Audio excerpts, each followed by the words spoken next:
Okay, I want you to picture a scenario. I think pretty much every parent has lived through this. It's the Tuesday morning paradox. Oh, I can feel my blood pressure rising already. Right.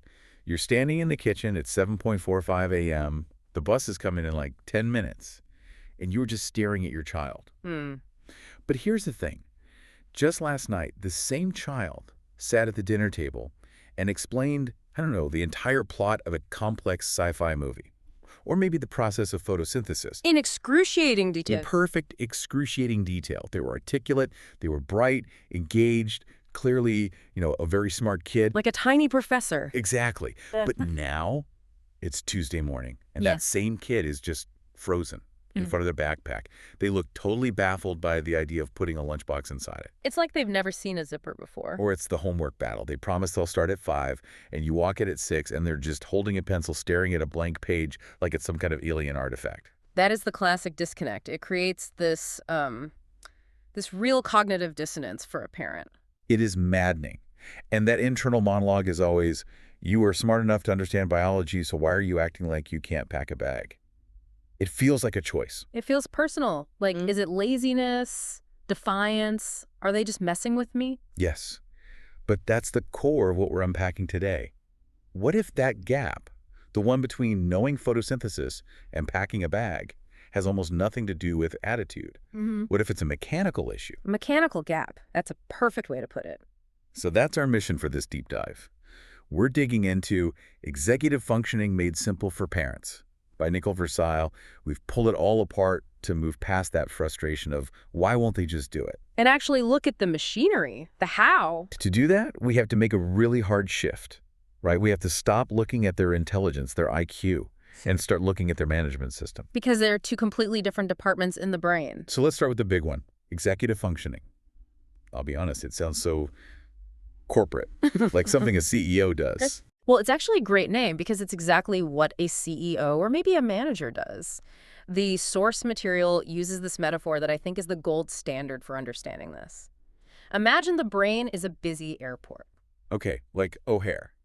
Chaos. Total chaos, right. You've got planes coming in from everywhere. These planes are thoughts, feelings, tasks, impulses. I need to pee, the teacher is talking, my sock is itchy. All circling at once. Exactly. And executive functioning is the air traffic control tower. Ah, okay. The decision maker. It manages the chaos. It says, okay, math homework, you're cleared for runway 1. Video games, you're in a holding pattern until 4 o'clock. Itchy sock, we're ignoring you. It prioritizes and prevents crashes. Crucially, it prevents crashes. But here's the kicker from the source material that really stopped me. In children, say ages 6 to 12, that air traffic controller isn't a veteran. So who is it? It's a trainee, a rookie. They're sitting in the tower, they're wearing the headset, but they have basically zero experience. And frankly, the equipment itself, the prefrontal cortex, is still under construction. We always hear the brain is developing, but the text was so specific about this timeline. It's a biological reality. It's the last part of the brain to fully develop. It keeps maturing well into your mid-20s. Mid-20s. In 20s. So when you look at a 10-year-old, you are expecting them to run a major international airport with a tower that is literally half built. The radar flickers. The radio cuts out. Wow. That reframes the whole laziness argument immediately. Of course planes are going to crash if the tower is under construction. Right. And when a plane crashes, when the homework doesn't get done, it's not because the child wanted to crash. It's because the management system failed to land it safely. Okay, so let's open up the hood on this. If the trainee controller is struggling, what specific skills are we talking about? The text breaks it down. It's a whole cluster of skills. Let's start with the one that causes the most "why didn't you listen to me" moments. Working memory. Is that different from just memory? Very different. Long-term memory is like a storage unit. Working memory is a workbench. It's holding information in your mind while you're using it. It's active. Give me the parenting example. I feel like I run into this constantly. The classic instruction, go upstairs, get your shoes, put them on, and meet me by the door. 4 steps. Seems simple enough. To an adult brain, yes. But for a child with developing working memory, that's a lot. They get to the stairs, they're holding the concept shoes, they get to their room, and oh, there's a Lego set on the floor. And the Lego set is a new plane entering the airspace. A massive, colorful jumbo jet. And because their working memory workbench is tiny, the Lego plane lands and literally pushes the shoes plane right off the edge. So it's not that they decided to ignore you. No, the information physically fell out of their brain, so when you find them 5 minutes later and you say, "Where are your shoes?" and they look shocked, they genuinely don't remember. Wow. And we treat that as defiance. We do. We're punishing a hardware limitation. That's terrifying, but also really helpful. Okay, what's next in the toolkit? Inhibition. The brakes. Impulse control. Exactly. It's the ability to stop a reaction, to not shout out the answer, or touch the wet paint, or check a notification when you should be studying. If the brakes are weak, the action happens before the tower can even say stop. That's hard for us to get because our brakes usually work. Right. For us, it's impulse pause action. For a child with weak inhibition, the pathway is just impulse action. There's no pause. The stop signal is delayed. Then there's cognitive flexibility. The gear shifter. This is the hallmark of what we call the stubborn child. A flexible brain says, "Oh, the restaurant's closed. Let's get tacos instead." But a rigid brain. A rigid brain sees that change as a crisis. They get stuck in the gear of, "We're going to the burger place." They can't shift. That's what leads to the meltdown. It's not about burgers. It's about their world not following the rules. And what about starting? The book calls it task initiation. Ah, the art of starting. This is the kid sharpening pencils for 15 minutes, Ugh. rearranging their desk, getting a glass of water.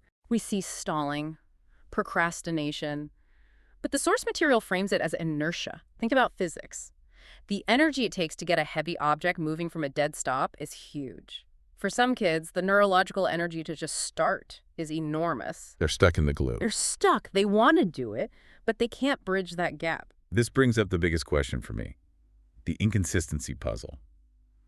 Why can my kid do it perfectly on Monday, but on Tuesday it's like they've never seen a backpack before? It feels like they're messing with you. It feels intentional. I saw you do this yesterday. Exactly. But the source argues that inconsistency is a feature of development, not a bug. Remember the trainee controller. Yeah.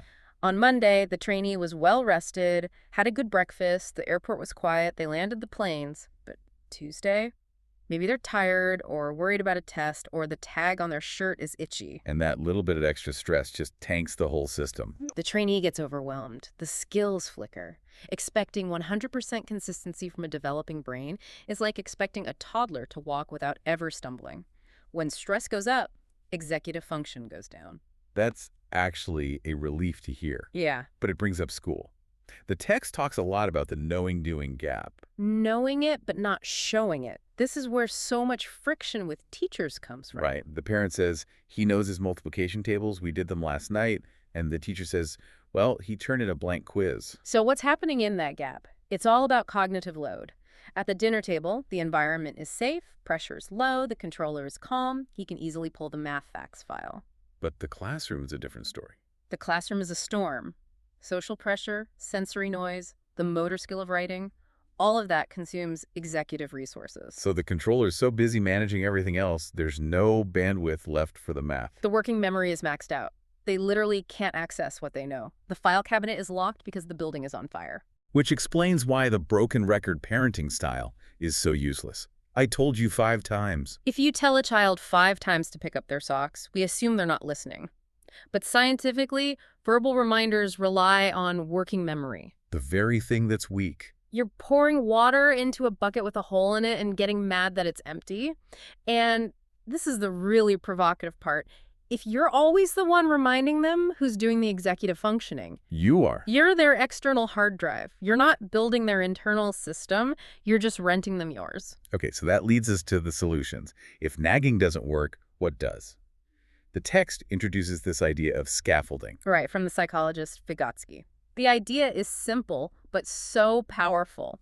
You don't do it for them, but you don't throw them in the deep end either. You do it with them. I need a practical difference between that and just rescuing them. Okay, forgotten homework example. Your child leaves their math binder at home. Rescuing is, you see it, you grab your keys, you drive to school and drop it off. Problem solved.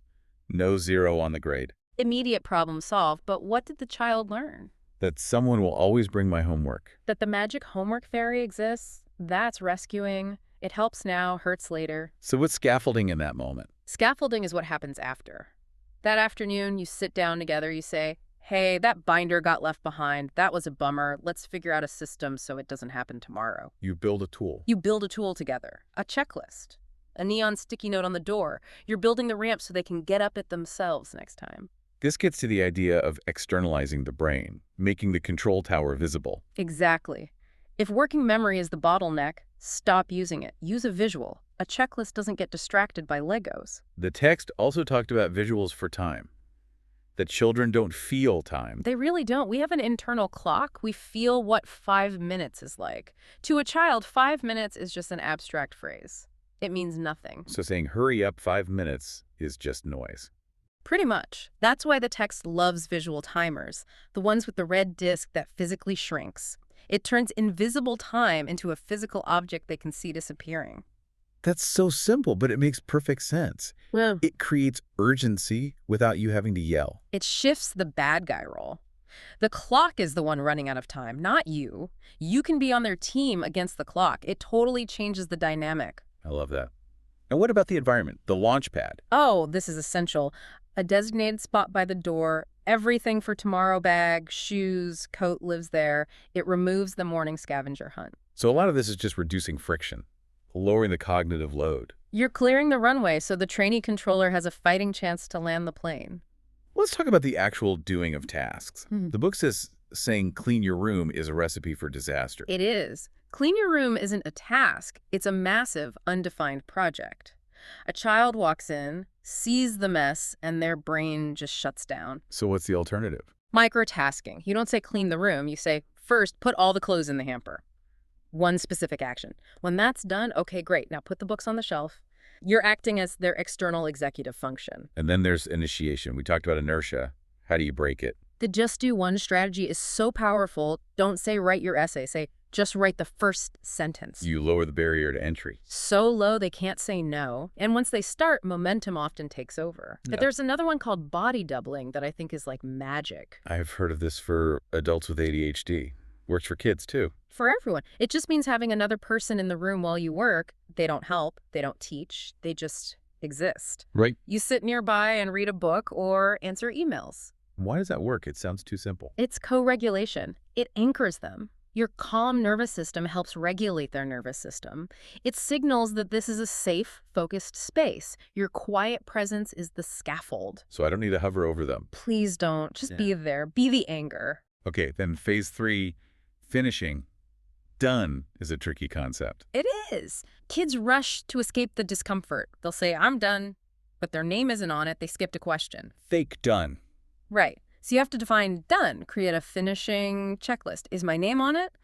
Did I check my work? Is it in the folder? They have to physically check the boxes before they're allowed to say they're done. I want to talk about a specific profile mentioned in the text, the highly capable mask, the kid in the gifted program who loses every single permission slip. The smart but scattered kid. This is painful because these kids internalize so much shame. They think, I'm smart, so why am I so stupid at this? And teachers get confused. They see the intellect and assume the disorganization is just laziness. They do. But intellectual ability and executive function are two totally separate brain systems.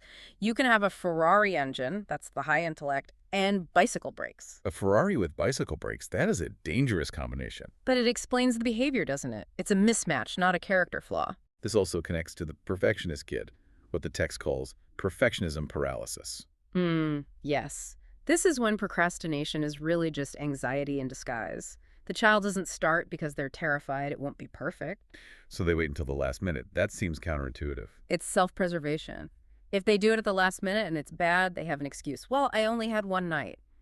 It protects their ego from the unbearable thought of trying their best and still failing. So for these kids, the scaffolding has to be more emotional. It has to be. It's about helping them accept good enough, valuing effort over a perfect result. So if we're seeing these things, how do we talk to the school? The guide was really useful on this.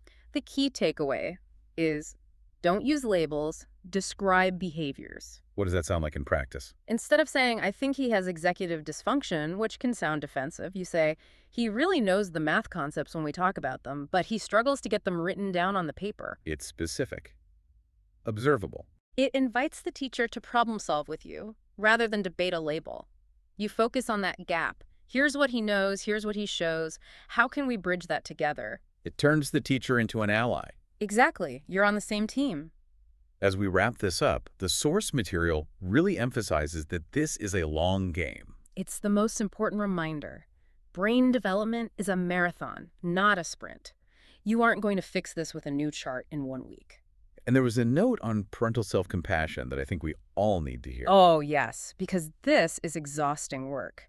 Being someone's external brain is draining. The text explicitly says, mostly good parenting is enough. You don't have to be perfect, you just have to be persistent. So the goal isn't to fix a broken child. No, we're supporting a developing brain. If you try to fix them, you're fighting them. If you support them, you're building them. The goal isn't a child who never forgets their lunchbox. It's an adult who has the tools to manage their life. It really is a long game. The source leaves us with a provocative final thought about rescuing. It suggests that every time we bring the forgotten homework, we're actually delaying the development of those neural pathways. It's a hard truth. We think we're helping, but we might be getting in the way of the wiring. We're keeping the trainee out of the tower. So here's the challenge for you listening right now. Look at your day tomorrow. Where in your routine are you acting as your child's executive function? Are you the clock? Are you the memory? Are you the one who gets them started? And how could you replace your voice with just one visual tool, maybe a checklist by the door instead of you shouting, "Did you get your bag?" Replace your voice with a visual. That's the takeaway. This has been a fascinating look into the mechanics of our kids' brains. It's not magic, it's machinery, and we can help them build it. Thanks for diving in with us. My pleasure. We'll catch you on the next deep dive.